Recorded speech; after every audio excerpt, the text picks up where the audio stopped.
Another weekend done and dusted. It was a weekend in which players took the field and played in true Anzac spirit. It's just a shame that the umpires didn't meet that in the same manner. Off the field, the battle was just as fierce, with everybody fighting over that last Anzac biscuit. This is Two Loose Cannons. I'm Liam. And I'm Ross. First shot, Ross. What do you want to start with? Look, there's so many things to start with. I don't want to, again, as I said last week, I don't want to be constantly doing umpire bashing, but that over the weekend was terrible. But Tottenham Hotspur supporters, come on. 4 messages today saying to me, so glad we lost to Liverpool. That means Arsenal can't win the Premiership. Like, people, you and Arsenal just move on and just start worrying about your own side. To be happy with a 5-1 loss is disgraceful. That's like losing by 100 points in an AFL game. Seriously. And last year we had that same issue. They had a chance to qualify for Champions League. They were barracking against their own team. Yeah, so the chance that Arsenal couldn't win the title. Yeah, that's embarrassing. Yeah, it is. But it also tells you why that club has been a nothing club for about 20 odd years. Yeah, and Angers in big trouble if they can't win the Europa. So yeah, well, they're looking for silverware, for goldware, whatever you want to call it. And they're, like, if they end up playing Manchester United in the final, that's going to be very interesting because they're two teams that are desperate to have some sort of validation for the year, and they're both having terrible years. So, make for a great final, wouldn't it? Make for a great final, yeah. Don't know if I'll watch it, but it'll make for one. I suppose just for Angers' sake, they win it. But I think he's gone otherwise. Well, the rumour is that he's gone anyway, even if he delivers the title, which, again, I think is a shame because they've got a young list. They're heading in the right direction. They just need to stick. I think they expected big things after that first year. That's the problem. They expected to be top 2, 3. Even, I've had a lot of people say we don't expect to win the Premiership or we expect to be in Europe.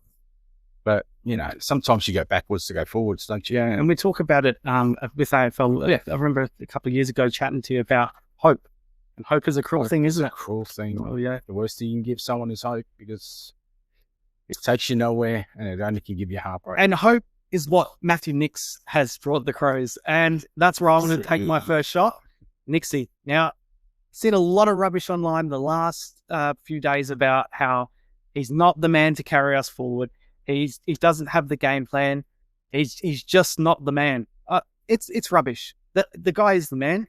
It's the players letting him down. So who's your first shot at, Nicks or the Crows supporters? Fans? The Crows fans. Yeah. Oh. I look at that team now and it's trending in the right direction. That again, hope. It's a funny thing. Yep. All of a sudden, Crows supporters' expectations are we need to make the 8. The way they've started against some pretty crap teams, albeit it's given us a lot of hope. And I don't know if some of us have bought into that a little bit too much. Mm. That guy, Matthew Nicks, has united the club. He has made sure that door that the players have been walking out of has closed. Yep. We're retaining our players. They're building. I understand that. Is that him or is that the club? Is that Nicks who's helped to retain the players, or is it the club that's I changed from the club it used to be? Yeah, it's both. It's both. Okay. And is that him or is that people around him that are changing the culture and changing? Well, see, I think it goes hand in hand. There's been a change from the CEO to we've got different liaison officers. The work that Jackson is doing Daniel Jackson has done for us in leadership and development, it's all paying dividends, and it all ties in hand in hand. You've only got to look at the social media posts that the Crows put out. Those players love it. The players buy in. And you can love it. Look, ask me how much the players love Ken and what's it got us. True. It's got us nowhere. Look, he took that club like Nixie. He's taken that club. He did something with it, and he got him out of the doldrums. Mm-hmm. The difference between Ken and Nixie is Ken made finals his first year. Nixie's he's still learning 5 and he's still trying to get there. And now, we're heading there. You'll make it this year. I guarantee you'll make it this year because if you look at your draw and because of the fact you finished bottom 8 last year, it's a good draw. It is. And if you don't make the 8, then he has to go. Yeah, he has to. There's no second. And you have everything's there for you this year. You recruited well. You got 3 quality players in on top of the quality you got. Your forwards are up and firing. That team looks great, although you misfired on the weekend and you missed. And you've had a couple of games when you Like the Gold Coast game, we talk about this ad nauseam. every week. I mean, that's just one of those. Everybody has one of them every year. Yeah. So look, if he doesn't make it this year, I don't know how you retain him. I don't think we will. As much as I'm a big cheerleader for him, I don't think we will. I won't agree. I think I'd be happy missing finals and retaining Nicks if we get close. He's got the game plan. The game plan is there. On the weekend, we were beaten by a hungrier side, a side that got whipped, that got smashed from all angles. And at the start of the year, I didn't have us down winning that. I knew as soon as Fremantle gave up 100 points to Melbourne, they were closing that. They were closing that gate hard. They weren't going to allow us. And they got players back. Yeah, they did. They did. So, yeah. And I won't go on it, harp on it too much, but our midfield got smashed. Yeah, absolutely smoked. And look, they're a different animal at home. So let's start there. Let's start Crows and Free. Yeah. Midfield smashed. And like I just said, smashed. The fleet of foot that they have, they're not any harder than us. Mm-hmm. They just danced around us. And our ability to pressure and get at them was far less greater than what they were able to do to us. And by us, I mean the Crows. Yeah, I'm riding them hard. But that I felt as if when we got Matt Crouch out of the game and changed that midfield mix up, I agree. We started to see dividends. Now, people said that Fremantle took, and I know that you probably subscribe to this, Fremantle took their foot off the accelerator. I don't subscribe to that. I watched it. I thought they did. Yeah. I think it was our midfield mix. We got it right. We started to get the ball forward. And if you get the ball forward with that team, we score. Well, it might be a bit of both. It might be the fact that Freo thought, well, we've locked this up. Let's just cruise. And it might be that you guys had that mix right and you did a bit more out of the middle and you got, at that point it was all right. Look, it was. Window dressed the scoreline. And Crouch, it's midfield or bust for Crouch. That's it. You can't put him anywhere else. You can't hide him somewhere. Correct. Can't go to the goal square. He can't go to a back blocker. Yeah, so that's what we have to get. And I know that I'm probably going to get smashed if anyone actually watches us smash us here, because I believe Dawson should come out of that midfield a little bit more. I'm not saying remove him completely. Mm-hmm. He still needs to be part of that rotation. We absolutely need him there. But when Matt Crouch is in there the majority of the time, give Matt Crouch the chop out. Dawson goes in. Dawson can come back to that half-back flank. He can go forward. He can take the crowd up above his head. Yep. I didn't like the fact that he might have a license. He probably does to kick. Oppositions are getting at him. In the last 3 weeks, this is his numbers. So against Geelong, he had the ball 20, can't read my own writing there, 27 times for 21 kicks and a disposal efficiency of 38. Against GWS, he had 27 and 22 at a disposal efficiency of 52. And then on the weekend, 21 disposals, 20 kicks at 43%. Opposition sides know. Come at Dawson, pressure him. Some of the stuff that I was seeing as well, when he gets the ball in the back line, he just seems to be aimlessly bombing it out. That's killing us. Yeah. It's giving opposition sides repeat entries. So I'd like to see him use what's around him a little bit more. Yes, he is a kicker. Yes, his foot skills are elite. But when he's being pressured, just like anyone else in the comp, the disposal efficiency comes down. That's right. So we need to find a better way to use Dawson. We need to find a better way to make him effective again, because it's getting high numbers. That's great. We want the ball in his hands, but do we want the ball in his hands when he's being pressured as hard as he's been pressured? I don't like it. I'd rather see him, if it means that he has to handball out, then handball it out to a Saligo. Handball it out to someone on the wing. Let them run and carry. Maybe he can get himself free up the ground. Maybe he can push forward, take his opponent into the forward line, take a grab off his head. Yeah. So the usage of Dawson, I don't like at the moment. You're probably right. They probably just said giving him free license to do what he wants, go where he wants. If he gets it right though, you're probably a 3-4 goal better team. If he gets, we are, no doubt. So that shocked me. Some of those numbers you read. When he was firing in the first 3-4 rounds. Yeah, we looked up. It was easy to fire in the first 3-4 rounds when you're playing. Well, that's it. And opposition sides were always going to look at us. They were always going to look at what was working for us and then clamp down, because you can't allow us to freewheel and score 160 points every week. So he'll find it hard now. Yeah, he will. He will. And that's where we have to get smarter in using him and where we're going to use him around the grounds. The other one I want to talk about before we move on to the next one is Mitch Hinge. His report, his subsequent one-match ban, it was sloppy. I don't think he meant to strike. He went to push him. Yeah, Brayshaw, it looked like tucked his chin in. Yeah, he got him high. Yeah. But that was symptomatic of what was happening after quarter time. Crows come out, and again, I think they were given a bit of a thing. You've been bullied. Yeah, you know, Fremantle coming at us. Our pressure numbers were great in that first quarter, but we're still being bullied. So there was a distinct message, I think, to get the boys to push back. More physical. And we gave away so many undisciplined free kicks. Yeah. This isn't the first week I've seen it. And so I called Gold Coast Suns out for being fake tough last week. Crows are starting to head in that direction. I'm seeing a little bit about that. And I don't mind seeing our guys try to be aggressive, but go about it smart. Stop giving away stupid free kicks. What's smart aggressive? Smart aggressive. Well, first of all, don't take someone high. Again, hard at the ball. We know what it looks like. Yeah, look, that hinges. And that's not isolated to the weekend. He gets close to the line. So it doesn't surprise me when an incident like that comes up and he ends up getting reported and ends up getting suspension. Plays on the line. And you take the good with the bad. I like it. But at times he gives away silly free kicks, silly 50-meter penalties. And that was, again, I looked at that whole team. He was a figurehead because he's got himself reported, got himself suspended. But it was just sloppy. Sloppy. So attack the man. Secondary. Attack the ball. Okay, that's what I want to see. Ball, get ball. Yeah. And that's where the hardness I think would have won it. I know he's Irish, but Keane has been a liability for you. 2 goals he cost you from drop marks, simple drop marks too. There was no one around him. Yeah, I can't single him out just simply because the whole team, man. The whole team was off. There was a couple in the forward line. Yep. We talk about the back line costing us goals, but up forward was I can think of 3 incidents where we give away goals. And you can look through any game and your players are giving up. Yeah.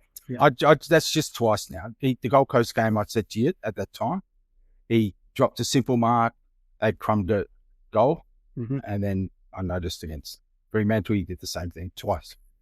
Dropped an easy mark both times. Yeah. So, and I'm not singling you out. I'm just saying that's 2 now that I've seen, and now I just start to think, well, could he maybe just go back to the SANFL for a couple of weeks and just get some. Yeah, and work on a few things. Because, it's not like this is the game he grew up with. No. And we accept that. For any Irish... Let's not forget, how many games has he played? Less than 50 now? He's getting close to 50, around about that mark. Yeah. He's gone away, he's left the game, come back. Yeah. So you're right, it does take touch. And he's basically like real young. I fully expect them to bounce back this week. And if they don't, oh God. They should. Carlton have got 3 big outs. So Savani's now gone, broken hand. So they've lost Chera. That's right. Chera's up a week. And I think it was Sat Williams. Down with an injury. Yeah. But let's not dwell on that. It was a crap weekend all around because then you guys come out, got the job done against Kangaroos. Barely. And some of the celebrations I've seen online from Port supporters. I think that was more relief. I think that was more relief than celebration. Because at the game, it felt like the world was against us. It honestly did. Now, I sat down and I watched the replay. Because at the game, you get caught up in what's going on around you. And you see the incidents and they play it up on the big ring. And you see the things like Jason Horne-Francis getting taken high and getting done for holding the ball. Then you see Ollie Wines, the same thing. You could see Goldstein was horrible. Like when he tackled, go back and watch the replay. When he tackles Ollie Wines, he knows he's taken him high because you can see that look on his face of, I've taken him high. Did you just say Goldstein? Sorry. Are we watching a game from a couple of years ago? No, sorry, I'm throwing you. That's right. But and then when Ollie got done for holding the ball, he was laughing at him. The bloke was laughing at him, going, "Oh, I've just gotten away with taking him on." And then it was a 50-meter penalty, so he was really laughing. And so you do get caught up in that moment of just thinking that everything's against you. And I walked away from that game horrified. It felt like we'd lost, not won.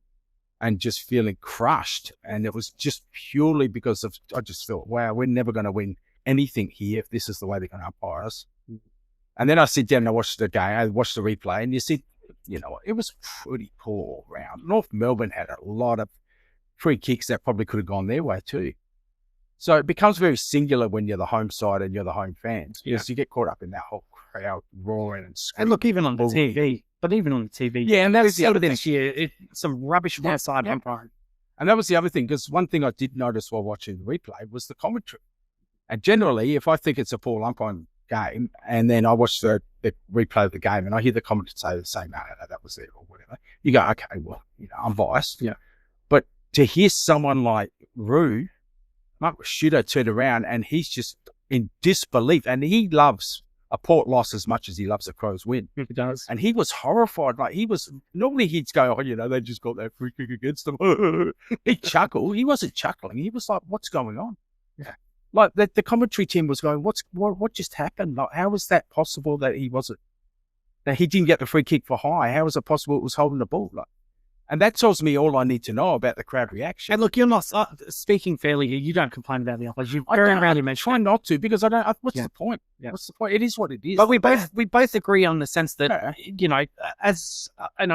feel it's when you look at the free kick ladder, the bottom four sides are Western Australian sides, South Australian sides. So we're not drawing something out. We've generally got to be better for goals.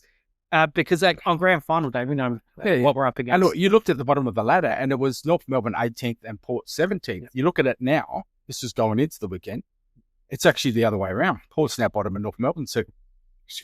North Melbourne's now second to bottom. So it's just so, but people will say that the Tigers, when they went on their great one, were bottom 2, 3, continuously. But Hardwick teams play on the edge. Yeah, so that's why it's surprising to see Gold Coast up the top this year. Yeah. So, but I think it was where they got them. It was the 450-minute penalties. And look, 3 of them I thought were there. Honestly, I did. There was 3.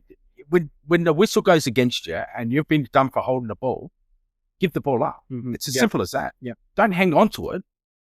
It was like we got the 50-meter penalty because the North Melbourne player threw it at whoever it was. I think it was, might have been Sam Pepper.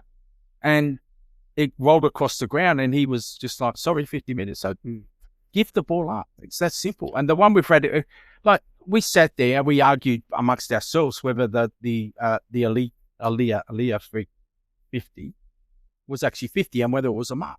I think if you got it here and you take it to there, it's a mark. You've done that. You've controlled it. So the minute he punches it out of his hand, when I saw it live, I thought he's in trouble. I thought it was 50. Yeah. But then there was debate around me. Is it actually a mark? Was it really a mark? Of course it is. If you take it from here and you brought it to here, it's a mark. Yeah. Sorry. It doesn't matter if it's a split second. And then they complain. And then we went down the other end, and Finlayson takes that juggler and they call play on with the umpire looking directly at him, but he can't see Finlayson or whether it hit the ground or not. So he's, so you can be angry about it because the replay shows that he takes them up, but the umpire's on the wrong side. He can't see it.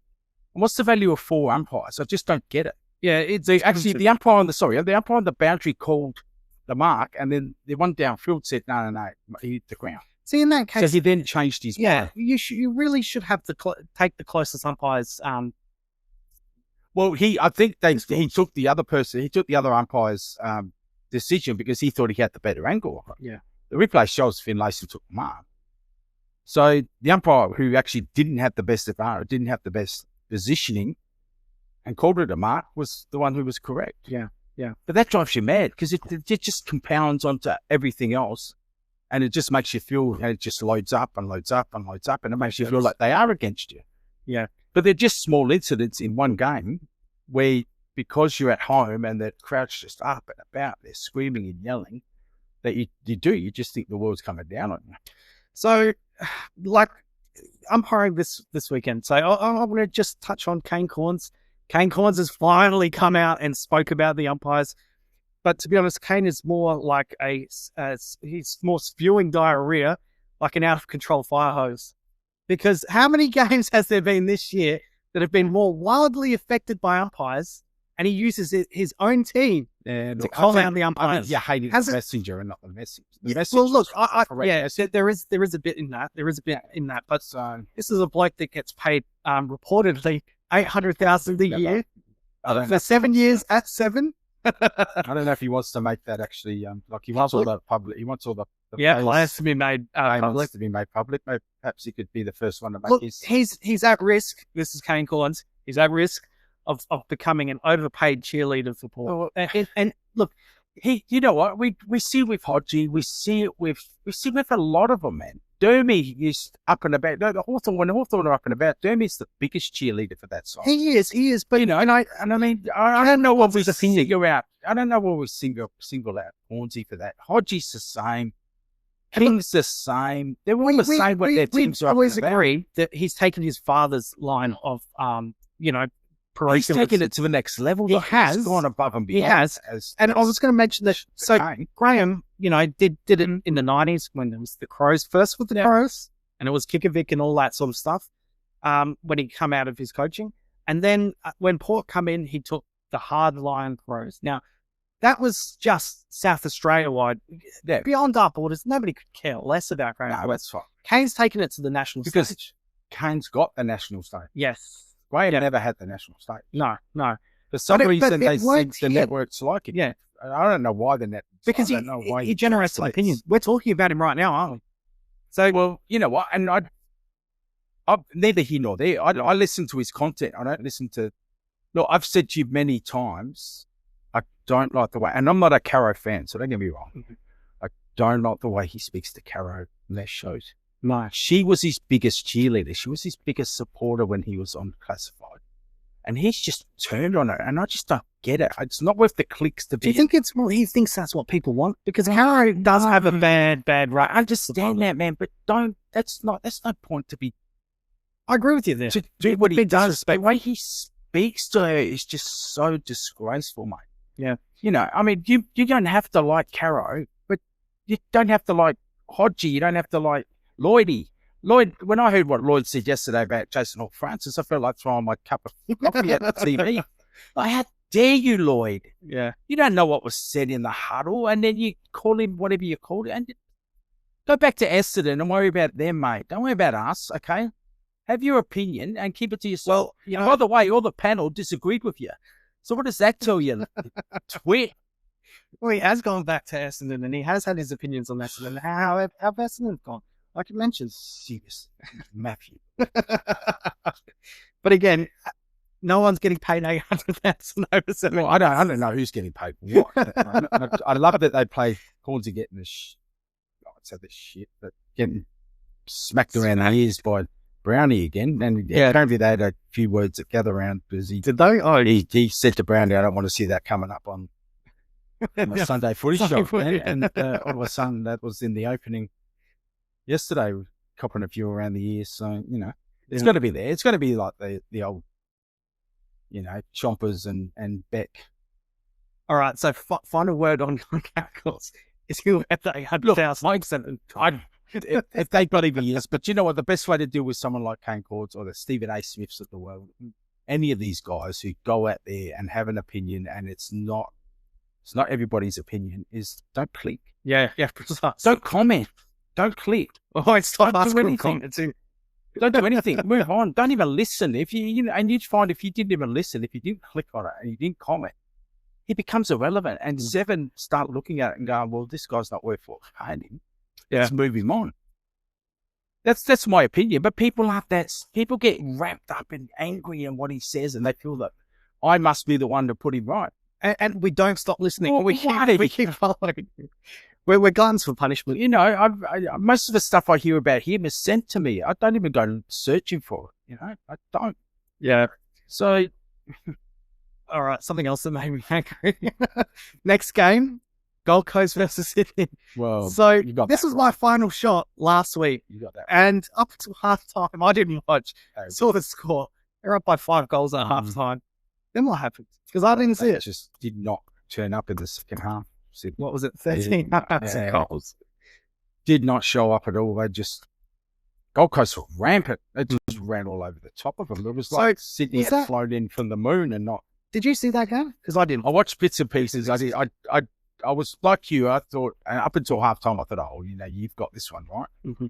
And a bit like you, I sort of switched off and went about my business and came back to it. And the next thing I knew, Gold Coast were up by about 3 or 4, and I thought, what happened here?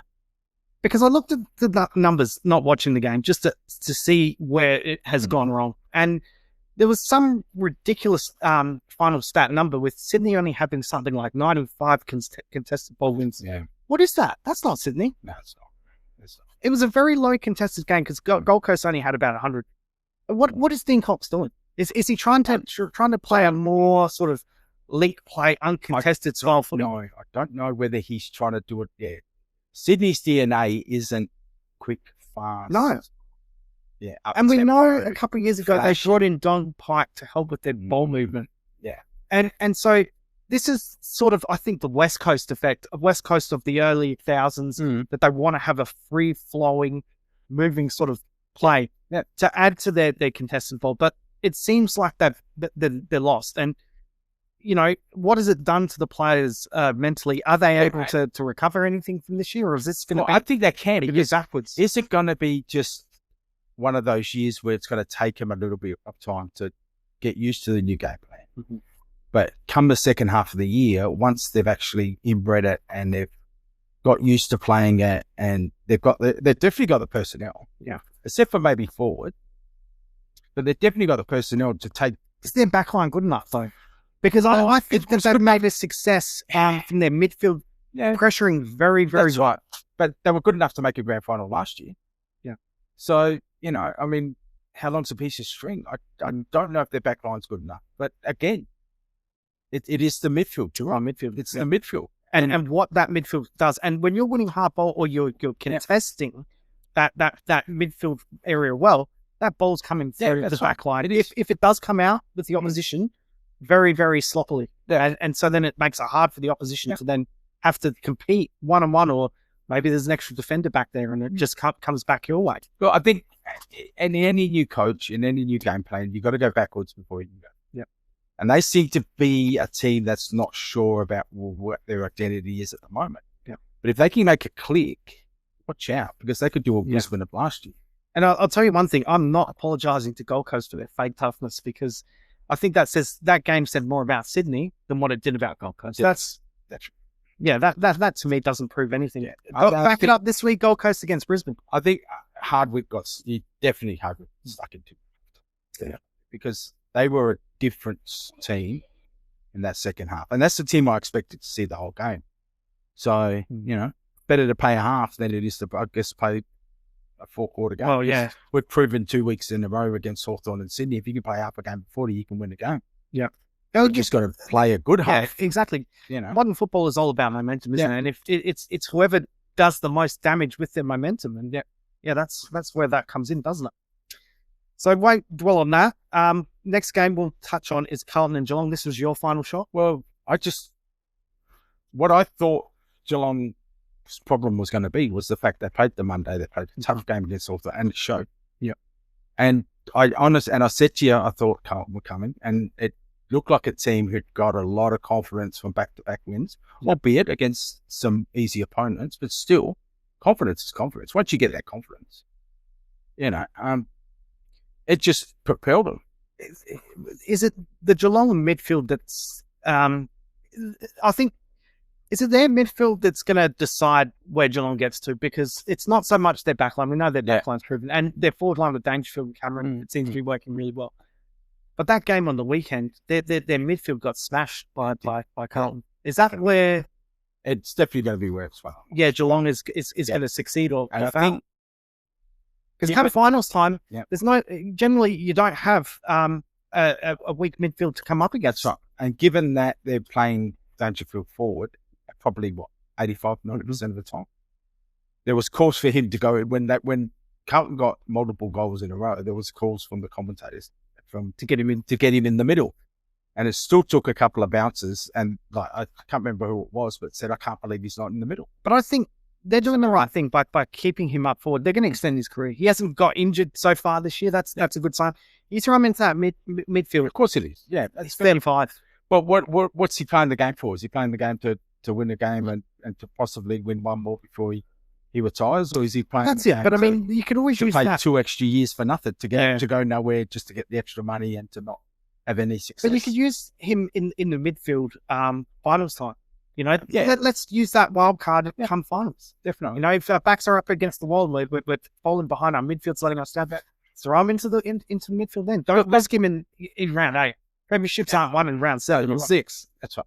And I guarantee you they'll make the 8. They will. There's no doubt they'll make the 8. They're too good a team.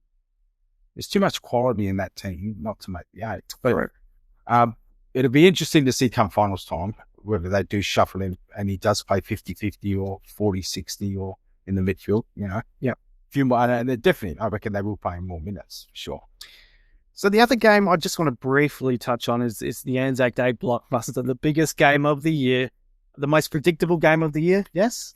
I don't know about predictable. Sometimes we rely on Essendon to actually show up than we do, because we seem know we're going to get. We seem just know what we're going to get from Collingwood on Anzac Day, and we hope that Essendon show up. And that first half, I thought was some good footy. I honestly did. I thought it was good, hard fought. Yeah. There was some passages of play where I absolutely thought Collingwood were going to rip them apart, and Essendon, I think it was 3 in a row or 4 in a row, just came back flying at them, kept it close for a half, and then Collingwood after half time was just. So whether Collingwood that should have been in the first half. I thought they were going to be. Post from I think it was the betting agency Better. We don't promote gambling on here, just so you know. But this was just occasionally. And we don't do better. Sorry.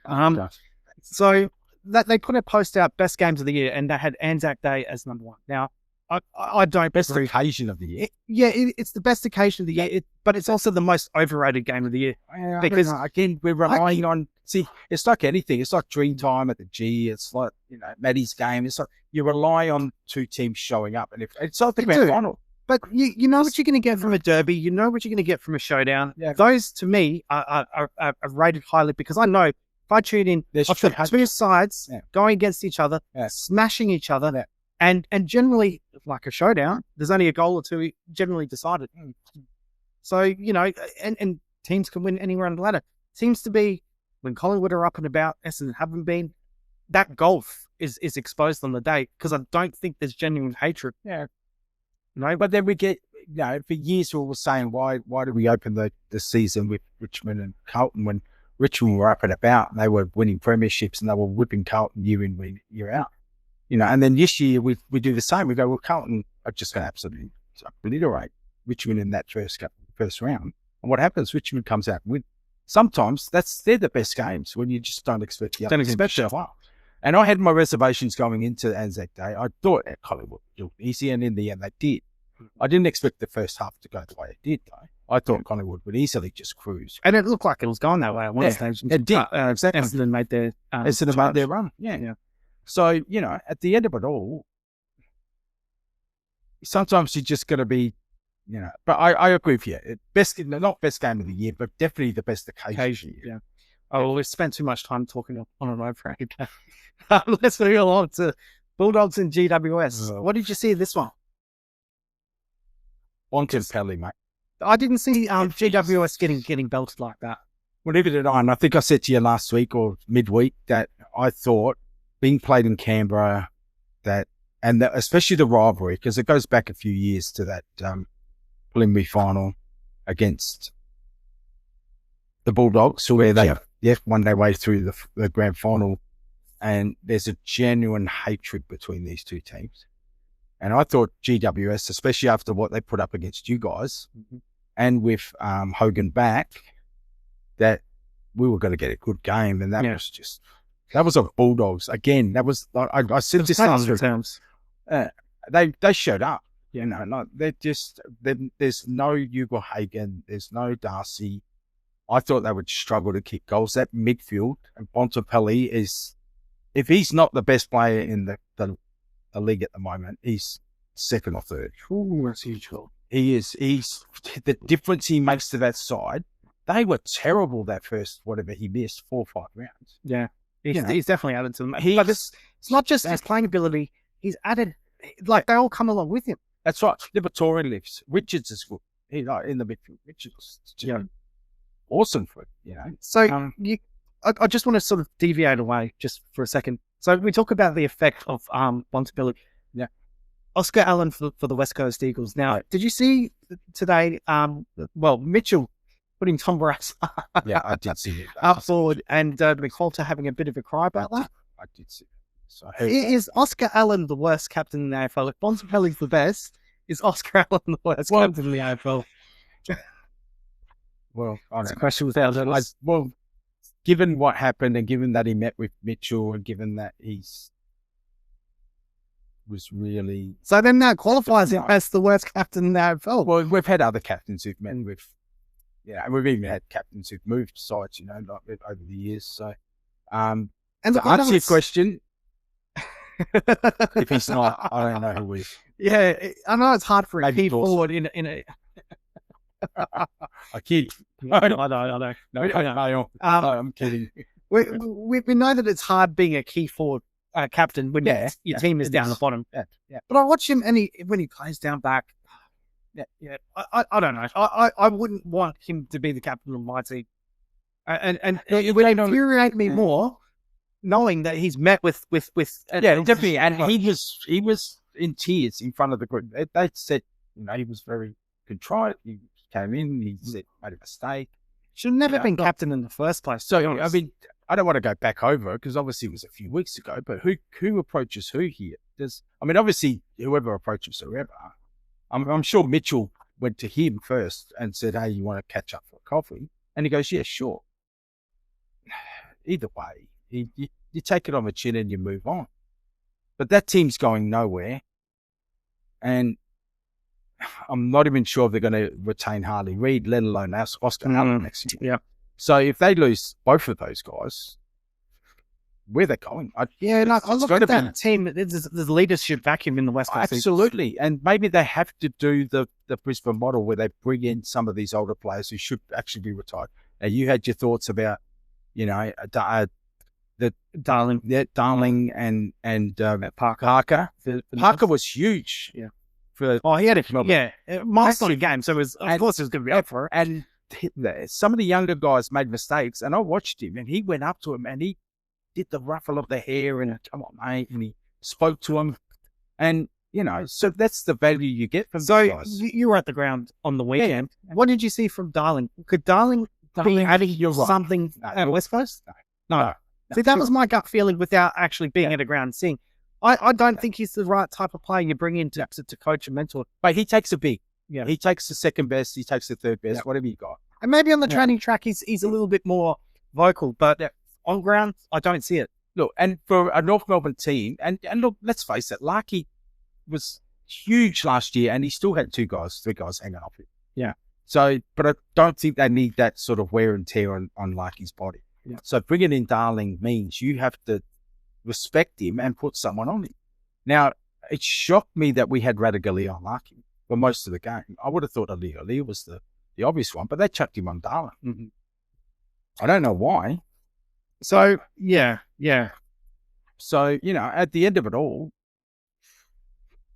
does he add? I don't know. But I think that's what West Coast are going to have to do. They're going to have to look at these players who want to hang around for another year or two, who are at the current clubs and not going to offer them a multi-year contract and perhaps bite the bullet and go, well, come play with us for a couple of years. You know what? This week, we'll have a look through the unlisted uncontracted players at the end of the year. We'll try and help West Coast out. So, West Coast, make sure you tune in next week. There's some players for you. Yeah. And look, no hate, no genuine hate. We will definitely help you out. So we'll leave football alone there. I don't think there's anything else we really want to talk about. Yeah. But we can talk. Yeah, we can talk about something that I think will infiltrate the AFL because we seem to follow US trends. Let's talk about the NBA players. In particular, let's talk about LeBron James. What have you seen from LeBron James' first 3 games? Well, him leaving he left earlier after the first game. They were down. Hated it. Whatever. A minute to go, they were down. He walked off, went down to the dressing rooms, didn't hang around for the end of the game, didn't hang around to shake hands. So I think he had a decent game set. Game 2 shows up, so that's all right. But game 3, my God. Laughing and carrying on with Anthony Edwards. He's a USA basketball teammate. It was like watching Port and Collingwood and the Houston at the end of the game with the boys of Houston. It was like a love fest. Yeah. You just thought, you guys started that. You can it's down 3-1 for goodness sake. Yeah. And you were supposed to be the marquee team. Yeah. You got the marquee player. You got him in the trade window. You were supposed to be challenging for a championship. Mm-hmm.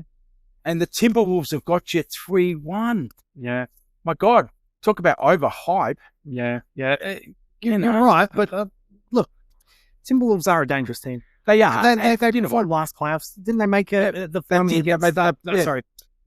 conference final? Against, so you're right. But this year is not the same team. No, it's not. It was the play-in. The talent is to get through the play. Yeah.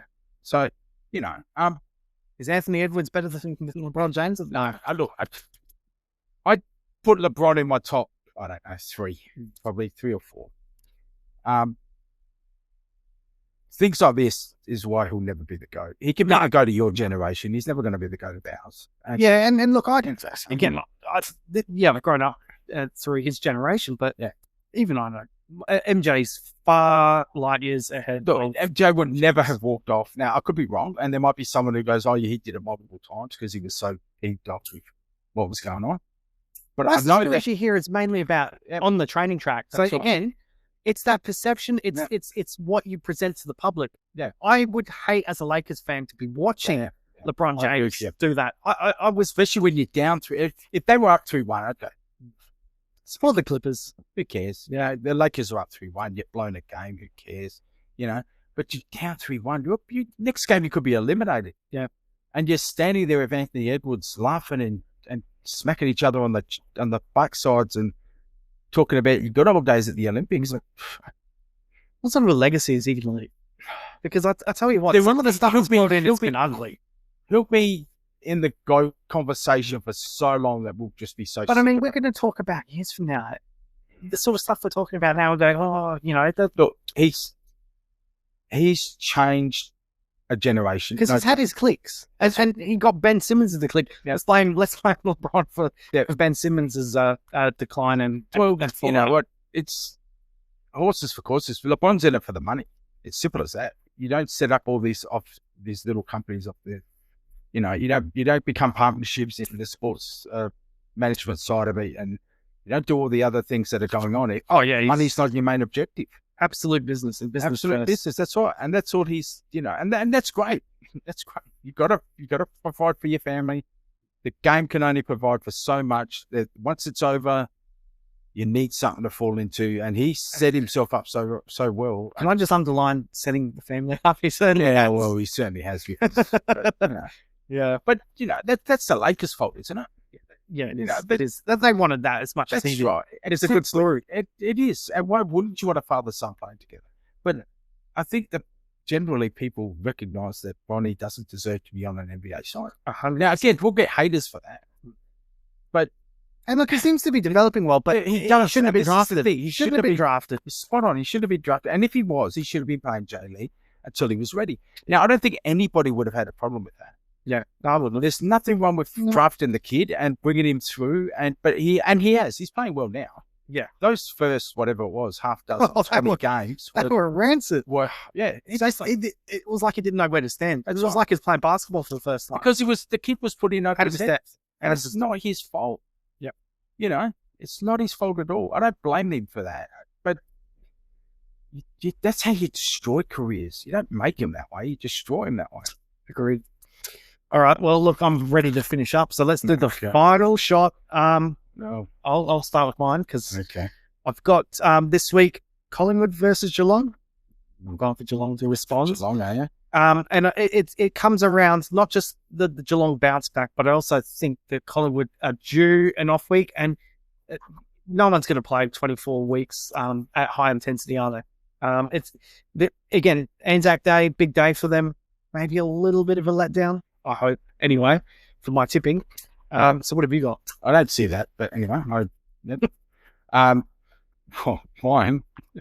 It's West Coast to beat Melbourne. Well, that's not outrageous. It's not outrageous. Look, I've watched the way West Coast have played at home. They're good at home.